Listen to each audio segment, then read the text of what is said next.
Was sind eigentlich die Bilder im Hintergrund? Malst du die selber? Welche Bedeutung haben die? Diese Fragen haben mir viele von euch im Laufe der Zeit gestellt. Und wenn du endlich das Geheimnis gelüftet haben möchtest, dann schau dir dieses Video an. Hallo und herzlich willkommen zu 6 Dimensionen in Farbe. Mein Name ist Hannes Schmidt und ich erkläre dir die Gedankenwelt von Burkhard Heim in verständlicher Sprache und anschaulichen Beispielen. Burkhard Heim ist im Original unheimlich schwer zu verstehen und noch schwieriger zu vermitteln. Aber wo die konventionellen Wege versagen, da muss man eben neue Wege gehen. Und ich bin immer gerne neue Wege gegangen und es gibt sogar Methoden, neue Wege systematisch zu finden und zu verinnerlichen, und da werde ich auch heute ein bisschen in eigener Sache reden. Die Bilder, die ich im Hintergrund immer mitlaufen lasse und mit denen ich auch schematisch so Sachverhalte erkläre, die nennen sich Kryptogramme, also geheimnisvolle Zeichen oder verschlüsselte Zeichen.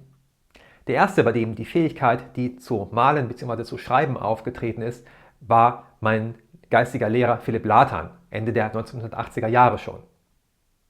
Im Grunde genommen handelt es sich um eine mediale Fähigkeit, und bei uns beiden ist sie entwickelt worden durch fortgeschrittenes Training, langjähriges Training mit der Natal-Methode. Natal ist ein geistiges Training, das von Philipps Ehefrau Gertje Latan entwickelt wurde. Mit diesem Training erlangt man systematisch und in eigener Verantwortung Zugang zu übergeordneten Informationsebenen. Und zwar, ganz wichtig, über Gefühle, nicht über den Verstand. Ich selber betreibe dieses Training seit meinem 21. Lebensjahr und ich bin auch lizenzierter Trainer dafür selber. Wen das näher interessiert, ich habe auf meiner Homepage einiges dazu beschrieben und auch sogar vertont. Klickt einfach in der Videobeschreibung auf 6dinfarbe.de/natal, dort findet ihr alle Informationen darüber. An der Stelle möchte ich jetzt einmal in Bezug auf Heim sagen. Ich spreche ja immer von transzendenten Dimensionen und Strukturen, die da auftreten und über die man formal beschreiben kann. Aber wenn man diese erlebt oder erleben will, dann geht das nur über Gefühle und über eine gefühlsmäßige Einstellung. Wenn man sich gefühlsmäßig auf andere Daseinsformen oder Aspekte der Realität einfach einstellt, dann kann man deren Natur erfassen innerlich, über die Gefühle, nicht über den Verstand. Genau dafür ist Natal gemacht. Das Malen, das funktioniert ein bisschen so, könnte man vielleicht sagen, wie automatisches Schreiben, aber eben aus diesen höheren Gefühlsebenen heraus, die aufgeladen sind mit höheren Empfindungen von Schönheit und Glück. Ich kann mir ein bestimmtes Thema vornehmen oder auch nicht. Eigentlich entstehen die besten Bilder sogar, wenn ich mir nichts vornehme. Ich greife dann automatisch zu den richtigen Stiften und male die Elemente, die dann gerade da sind. Ich weiß eigentlich nicht, was als nächstes geschieht. Das Ganze ist auch ziemlich regellos und erscheint durcheinander. Aber irgendwann weiß ich dann, das war jetzt der letzte Strich. Und dann empfange ich einen Titel und kann die Bedeutung der einzelnen Elemente erfassen.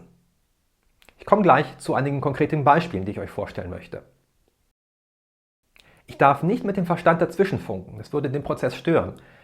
Ich muss mich nur im Grunde genommen darüber freuen, dass es funktioniert. Und das ist auch schon alles. Und aus diesem Gefühl entsteht das, und das ist auch das Gefühl, das dabei übertragen wird. Wenn ihr euch jetzt fragt, warum hat das so eine beeindruckende Wirkung? Es ist ja offensichtlich, bei der Betrachtung werdet ihr geistig angeregt. Euer Verstand sagt, das sind ja eigentlich schriftzeichenartige Symbole, aber gleichzeitig könnt ihr nichts damit anfangen, während euer Gefühl sagt, eure Gefühlsebene wird angesprochen durch die Formen und Farben. Es ist übrigens mit keiner bekannten Kunstart vergleichbar. Es ist einzigartig beim Philipp und bei mir.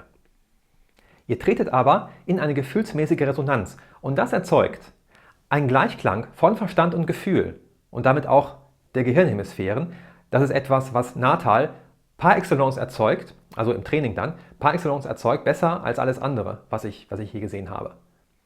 In diesem Zustand seid ihr dann aufnahmefähig für neues Wissen. Ich habe es schon mal in anderen Videos mindestens angedeutet.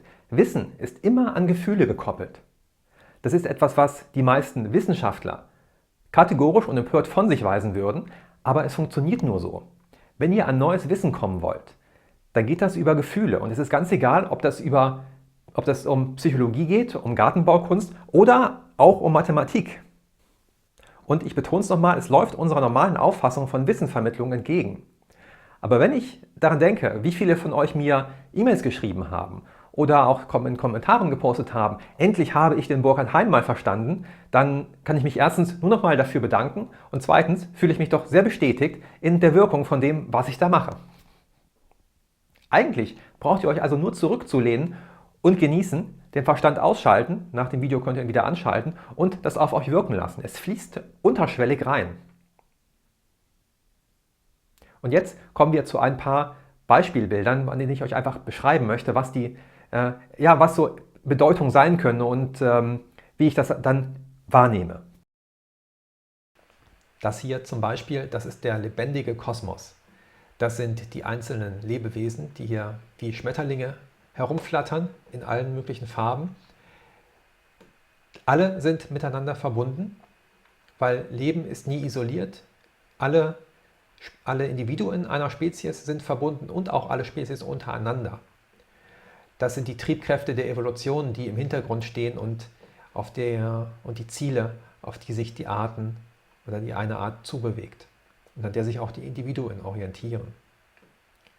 Und das Kleine hier sind untergeordnet sozusagen die Sterne, um das Ganze vor diesen kosmischen Hintergrund zu heben, in dem sich Leben nicht abhängig macht von einzelnen zufällig vorhandenen Molekülen auf irgendeinem Stern. Leben kann sich da manifestieren, wo es möchte und wo es die Bedingungen für günstig hält und die Materie so verändern, wie es das braucht. Es muss sich nicht aus irgendwelchen Ursuppen zufällig irgendwelche Moleküle entwickeln. Leben kann aus der Transzendenz darauf hinwirken, dass das geschieht. Das hier hatte ich schon häufiger als Hintergrund. Da wollte ich ganz speziell ein Bild haben, das diesen Zusammenhang des Lebensprozesses mit den transzendenten Aspekten darstellt. Die 4 geometrischen Symbole hier sind die 4 klassischen Elemente, die symbolisieren die physische Materie, also die Physis. Das sind die 4 Basen der DNA, A, G, C und T, die den lebendigen Körper symbolisieren. Und integriert ist das Ganze natürlich in dieses Gebilde, was den Ilkur, also die Psyche, darstellt. Und das wiederum ist nach oben offen angebunden in den Mentalkomplex. Das sind die Syntroklinen, die den Lebensprozess normal steuern, und das sind die Syntroklinen, die unter Umständen sogar direkt auf die Materie wirken können, auf eine echt paranormale Weise. Und das ist der Geist Gottes, der über dem Wasser schwebt. Das sind die 4 Naturkräfte. Starke und schwache Kernkraft, Elektromagnetismus, Gravitation, und das ist Heims einheitlicher Energiedichte-Tensor. Und diese farbigen Strömungen, das sind die verschiedenen Denkströmungen, die er dort hat mit einfließen lassen, und diese Füllung mit den vielen, vielen Symbolen symbolisiert die Mühe, die er sich damit gemacht hat. Und das hier ist einer meiner persönlichen Favoriten. Da wollte ich etwas darstellen, was den prototypischen Grundflussverlauf im metronischen Bereich darstellt. Das ist der erste Struktursprung innerhalb der Massenformel. Diese Vierecke, das sind die Metronen, die hier erkennbar deformiert sind, und das sind die Minima und Maxima dieses Grundflussverlaufes, aus dem dann später komplexere Strukturen und die Elementarteilchen entstehen. Und mir gefallen vor allem wieder, wie die Farben angeordnet sind hier. Auch hier habe ich das nicht groß gesteuert, das kam einfach dann so als diese Form, als diese Farben, als ich dann mir gewünscht habe, ich möchte diese Prozesse im Subatomaren darstellen. Im Übrigen poste ich jetzt in der Regel einmal die Woche eines der Bilder auf Instagram, also fügt mich dort auch gerne hinzu. Und ich habe von einigen auch Kunstdrucke anfertigen lassen. Wenn ihr euch dafür interessiert, geht auch gerne auf meine Homepage 6dinfarbe.de. Unter der Kategorie Kryptogramme findet ihr einen kleinen Shop-Bereich, in dem diejenigen eingestellt sind, die gerade zur Verfügung stehen. Und wenn das, was euch interessiert, gerade nicht drin ist, dann schreibt mir einfach eine Nachricht und wir werden sehen, was wir machen. Und wenn ihr mir einfach ein paar neue Stifte spendieren wollt, dann unterstützt gerne auch meine Arbeit auf Patreon, und es gibt auch ein kleines Geschenk. Jetzt wisst ihr, was hinter den Bildern steckt, nämlich eine geheime Strategie der Wissensvermittlung und geistigen Entwicklung. Und da ihr das jetzt wisst, könnt ihr vielleicht einfach mal darauf achten, was das mit euch macht und noch mehr Freude und Genuss haben an 6 Dimensionen in Farbe.